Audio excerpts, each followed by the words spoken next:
Okay, well, I'm a social psychologist, and my real research interests over many years have been to look at the way that ethnocultural minority groups, individuals and groups, manage and negotiate their way into our mainstream society.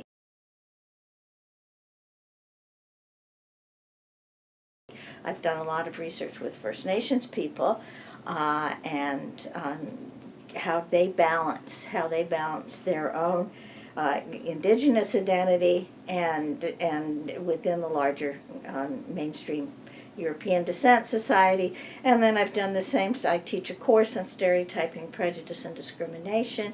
And in that course, we look at a lot at the experiences of various marginalized groups. So ethnocultural for sure, but also we look at groups that are marginalized because of sexual orientation. We look at gender, disability.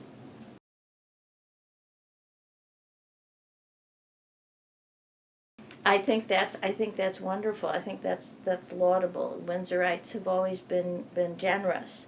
I think in part because Windsor historically is a lunch bucket town, working class, and so people in Windsor know what it's like not to have enough to live on or to have barely enough to live on. I think, however, that where we may see some tension points is precisely because right now Windsor is part of the Rust Belt. Our economy was founded on the auto industry, and the bottom's fallen out of that industry. We now have at 9.4%. Last time I checked, we have the highest unemployment rate in Canada. And so one of the challenges will be to find jobs for the refugee families that are coming to Windsor. And the other challenge, and the part that really interests me because of my research, my teaching background, is will there be resentment from the people who are already here in Windsor, who are struggling to find work for themselves and their kids? At what point will people start to say, wait a minute, why are we letting these immigrants come here? They're going to be taking jobs away from us. Now, one of the things that I study, that I talk about in my class, are the various kinds of threats that we can feel for people who are different than us. And they fall into two categories. They're realistic threats and symbolic threats. Now, in the case of Syrian refugees, realistic threat, that is the perception that these people are going to take our jobs, it's a reality that I think we really need to anticipate, and the people working with refugee families are going to have to anticipate it. The reality is probably different from the perception. In other words, the kinds of jobs that refugee families are going to be looking for are not necessarily the jobs that would be filled by the people who already live in Windsor. But as a psychologist, I know that the important factor is the perception of reality. The interesting thing for me is that the other kind of threats that play out when ethnocultural minority groups come to a new country are symbolic threats. Symbolic threats are the kinds of threats that, wait a minute, these people are really going to be changing our values. They have different values, and if we let all of them come in, then that's really going to be bad. Well, the interesting thing in Windsor is that I'd say that we probably pull ahead there. We're probably not going to have those kinds of threats, at least the expression of that kind of symbolic nervousness and perception of threat. I think right now we're the fourth most ethnoculturally diverse city in Canada. We live across the river from Detroit, and Detroit has the largest Arab American population of any city in the States. And we have, in the past 20 years, our Middle Eastern and also Muslim, and those are not identical categories, but they've both increased. So I have a feeling, and this is a good thing, I have a feeling that we're not going to see the kind of xenophobic reaction that we see in the States and in Europe. In Windsor especially, that just doesn't seem to, people who express those kinds of ideas don't get much traction here. Even with the sort of perception of immigrants taking our jobs, I don't think that's going to be the dominant kind of discourse. I think for most Windsorites, they realize that the job situation is much bigger than just some immigrants coming in. We're living in a time since 2008. We still haven't managed to recover from that recession.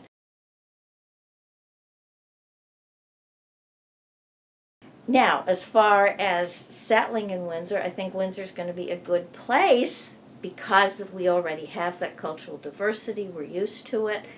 Our population is declining, not as steeply as Detroit's, but a lot of people are leaving Windsor, and so I think with the people involved with supporting the refugees, that would be a good message to try to deliver.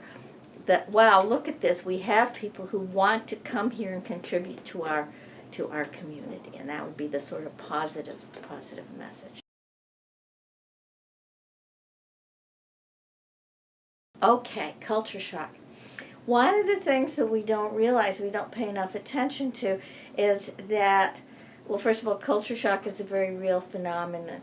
I do a lot of work with students who've started off in Ontario colleges, and they transfer to university. And in some cases, they suffer culture shock because the culture of the university is different from the culture of the college. Students coming straight from high school to the university also suffer from culture shock because you move from an atmosphere where the teacher notices if you're in the class or not and will bug you if you haven't showed up, to a situation where I hope you come to my classes, but if you don't, then that's your loss. I'm not gonna chase after you. And that's the reason that we have every university has what's called Christmas graduates, the people who basically leave at the end of the first semester and don't come back. Okay, so multiply that for refugee families, and there's an incredible culture shock. We've got language differences. And we need to, and so before they can do anything else, they have to try to get on top of the language. But language is only a part of it, because cultures differ in a whole bunch of ways that go way beyond differences in food and clothing.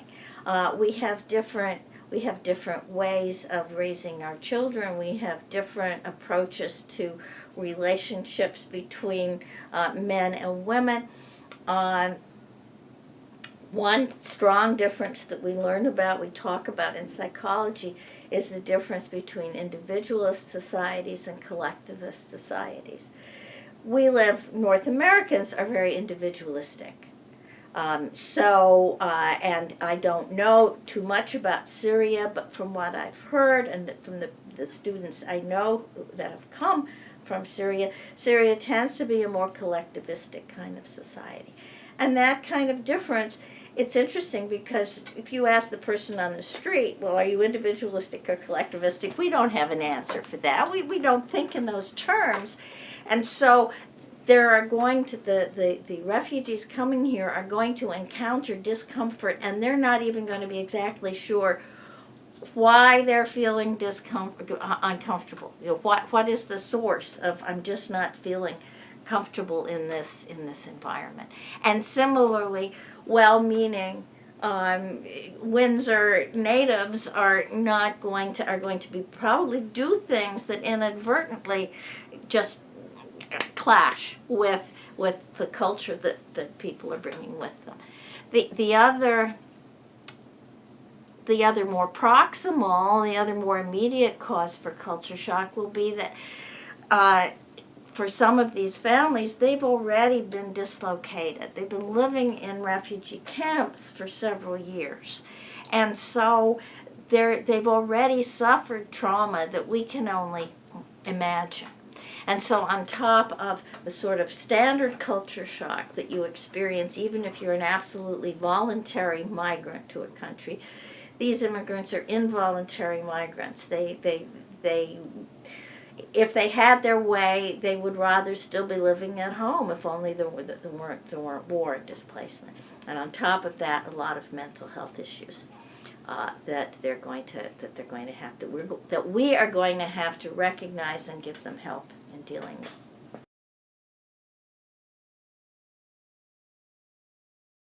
Ideally, what multiculturalism means in Canada, I mean, we're one of the countries that really has been involved in a multicultural experiment since Pierre Trudeau was Prime Minister and brought in the multicultural hypothesis and policy in the early 1970s.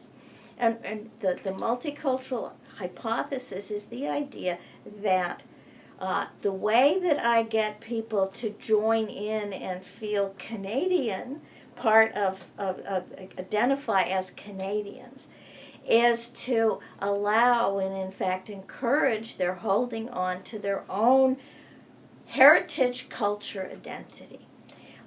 Many models of intergroup relations before and since that idea said, no, the way it works is the more strongly you identify with your heritage culture, then the weaker is going to be your identification with the host, the mainstream culture.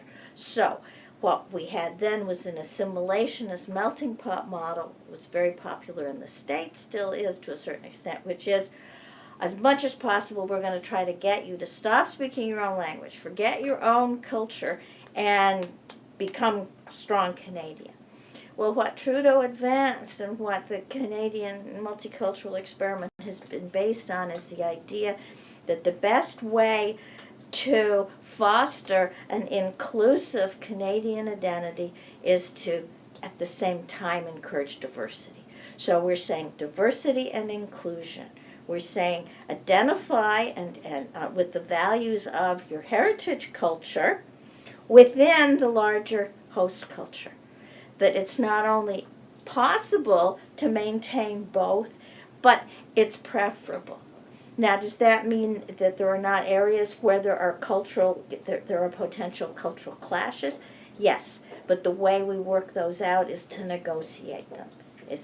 And in that way, with our cultural mosaic, we end up as a stronger country.